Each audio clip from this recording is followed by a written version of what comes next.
अब ये शास्त्र अनुकूल ज्ञान प्रारंभ हुआ है, तो पुण्यात्माओं इसका लाभ उठाओ। और आपका परम कर्तव्य बनता है, आपके संपर्क में कोई भाई है, बहन है, कोई रिलेटिव है, आपका मित्र है, सखी सहेली है, उन सब से कोशिश करो इस ज्ञान को समझाने की। और किसी के साथ जोर जबरदस्ती नहीं करनी चाहिए। प्यार से 1 बार 2 बार 3 बार, जब वो उखड़दाहा दिखे जब चुप हो जा, चंगरता दिखे जब चुप हो जा, फिर किसी दिन जाकर धीरे धीरे प्यार से समझाओ। क्योंकि आप ये समझना कि हम भी इसी स्थिति में थे। इस ज्ञान को प्रथम बार जब सुनते हैं एकदम हमें उलट पुलट सा लगता है और कति स्वीकार करने जी नहीं करता। एक भक्त ने जब ये प्रथम बार ज्ञान सुना, किसी भगत के यहां हम सत्संग कर रहे थे, गांव गांव में नगर नगर में जाते थे, तो वो उसका मित्र आया हुआ था सह परिवार। वो बाद में हम बैठ के थोड़ी सी संगत होती है, तो वो कहने लगा, महाराज आपकी बातों में मुझे कति अविश्वास है और मेरा उल्टी पड़न होगी जब आपने न्यू कहा ब्रह्मा विष्णु महेश नासवान है। और फिर वही भगत है अब औरों को बताता फिरता है कि वे सचमुच अज्ञान अंधेरे में भटक रहे थे। कहते हैं आत्म प्राण उद्धार ही ऐसा धर्म नहीं, और इससे बड़ा कोई पुण्य नहीं कि आत्मा का उद्धार करवा दे। एक मंत्री है, मुख्यमंत्री है, या कोई सेठ धनी व्यक्ति है, वो अपने मित्र को, रिलेटिव को क्या दे सकता है?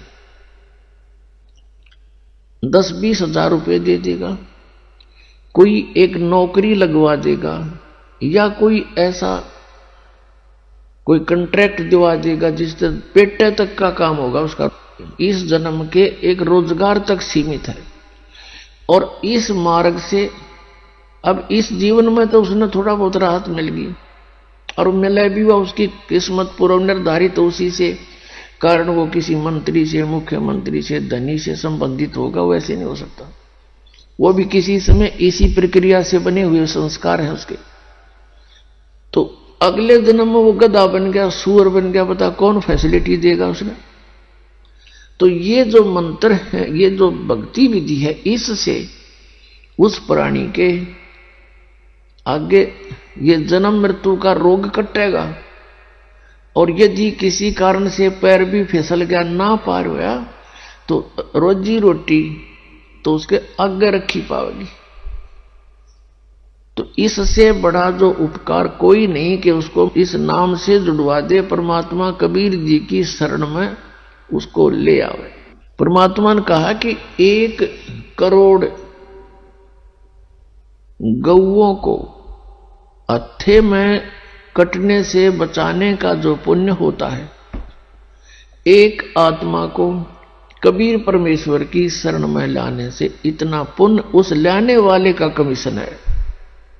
ये सोच ले, सत्कर मान लेना।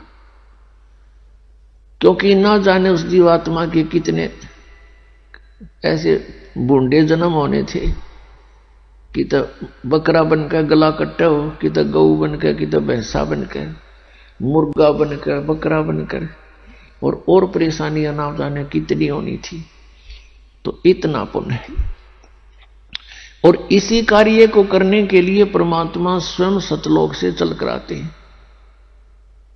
और आज वही काम हम भी करेंगे तो भगवान कितना प्रसन्न होगा, हम सोच भी नहीं सकते। क्योंकि ये लोक ऋण का नहीं है, या तो हमारे साथ सारा काम बलपूर्वक कराया जा रहा है। ऐसा शरीर दे दिया, इसी शरीर में, इसी शरीर की रक्षा में और इसी के पालन पोषण में सारा जीवन। ये कोई जीवन है यहां पर?